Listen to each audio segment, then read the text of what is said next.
Nous avons vu que le système coopératiste, c'était finalement la collaboration entre patrons et ouvriers.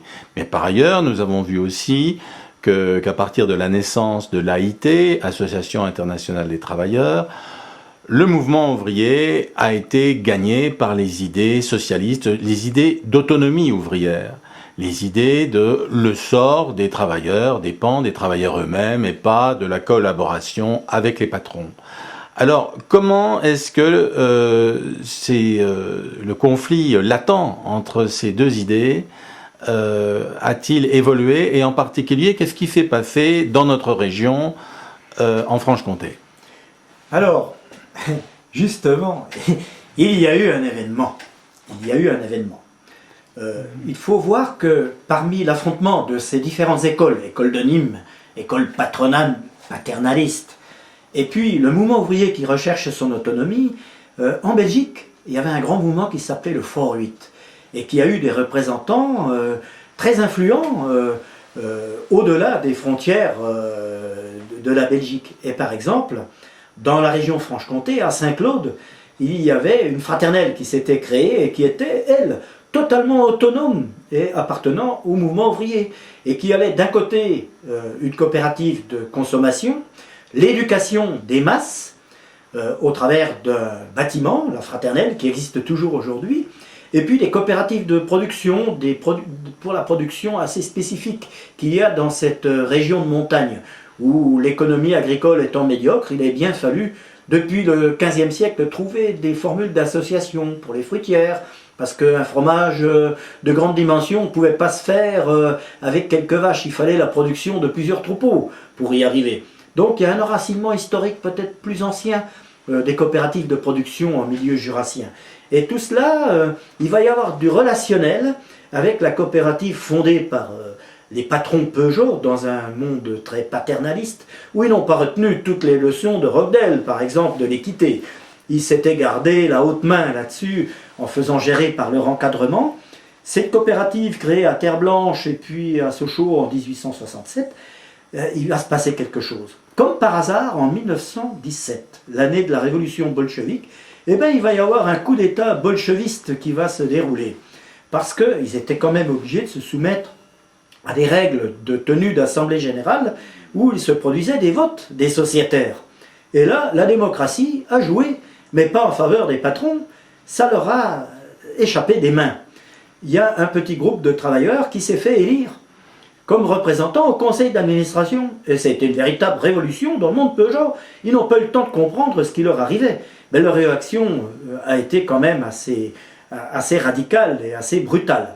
Immédiatement, ces administrateurs ouvriers sortis du rang, qui allaient remplacer la hiérarchie Peugeot ultra contrôlée pour la gestion de la COP, qui permettait qu'une partie des ristournes soit réinvestie dans l'industrie Peugeot, ce qui leur faisait un fonds de roulement de capital.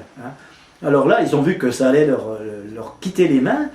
Alors ils ont mis les livres de compte sur une table et ils ont complètement affolé ces quelques travailleurs qui venaient d'être élus en leur disant « Mais voilà, vous allez avoir à vous occuper de tout cela, mais êtes-vous vraiment assez compétent pour le faire ?» Et effectivement, ça a joué un rôle. Ils ont démissionné très rapidement, mais il a fallu reprocéder à une nouvelle élection. Et cette fois, il y a eu des administrateurs, eux aussi sortis du rang, mais qui étaient des syndicalistes éprouvés et qui, avec l'appui de l'école de Saint-Claude, ont pris en main la gestion des coopératives Peugeot, avec succès. Et à ce moment-là, ça a été une lutte.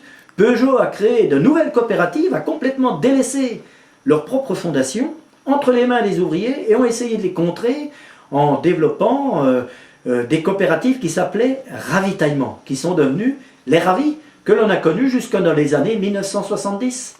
Et là, ils ont créé un système succursaliste, mais purement patronal, pur et dur, alors que la COP de Valentinier et de Terre-Blanche, elle a gardé son succès sous la conduite d'administrateurs ouvriers très éclairés, qui étaient en fait des gens très proches du Parti communiste français de cette époque, dans les années 30.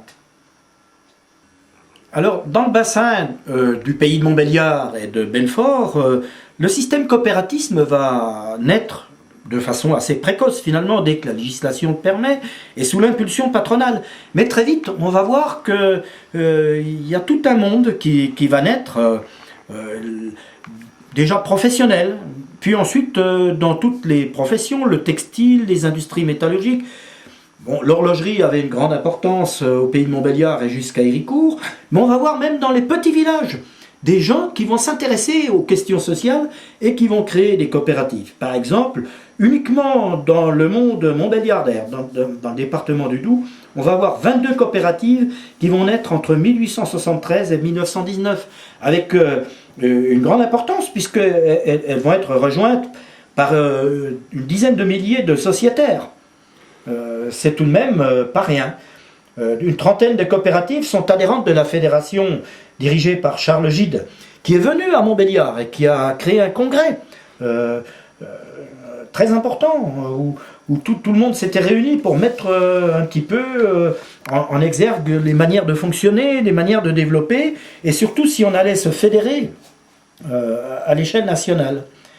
Et là, bon, on va arriver jusqu'à 30 000 consommateurs, voire même 43 000, avec la montée de la COP de Valentinier, après le petit coup d'État et sa gestion purement ouvrière. Parce qu'elle va se développer, elle va avoir un système succursaliste à son tour, et puis elle va précéder l'arrivée des ravis, et puis ensuite des supermarchés. Okay. Et ça, c'est les années 70. Bon, c'est une autre histoire. D'un point de vue chronologique, je vois que donc la fraternelle horlogerie d'Héricourt, c'est 1879, que la fraternelle de Chagé, c'est 1959. C'est sur une très longue période, donc. Oui, mais là, la fraternelle de Chagé, par exemple, et celle de Luz et de Coutenant, elles vont naître en 1901, 1902, 1903 successivement. Et ça va durer du même mouvement. Et elles vont durer pour celle de Luz jusqu'en 1970, qui est une longévité exceptionnelle. D'accord. Oui. Bon, d'accord. Donc ça traverse quand même le temps. Hein. Ça a traversé le temps. Ça a marqué les esprits. Parce que c'était un mode de diffusion et une vie sociale dans les villages, parce que les gens se rappellent avec émotion d'une petite boutique où l'on trouvait de tout, des engins agricoles, du pétrole en pan pour la lumière, des graines, des semences, des petits bonbons pas chers, et qu'en sortant de l'école on allait chercher.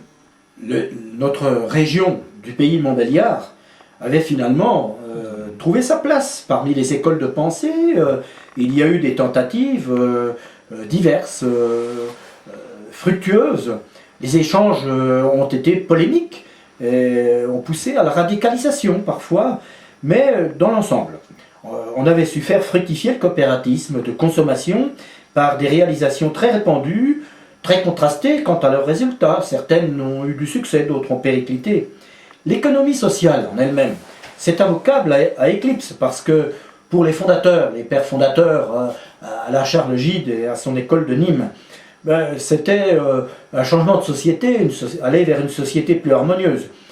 Ensuite, le consumérisme, c'est devenu une période où les mots société de consommation ne désignaient pas une coopérative, mais une certaine facilité consumériste au sein d'une société presque d'abondance, de plein emploi et de salaire digne.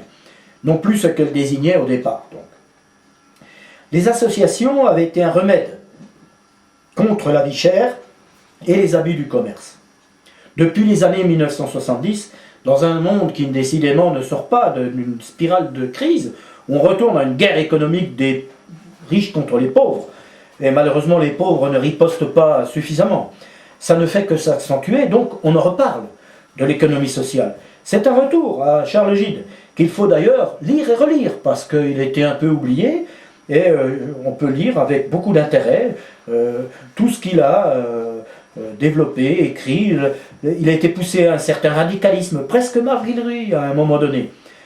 Il considérait que le coopératisme était enfanté par la misère et la nécessité, et qu'il était porteur d'un avenir de partage équitable. Mais c'est une chose qui reste encore à édifier.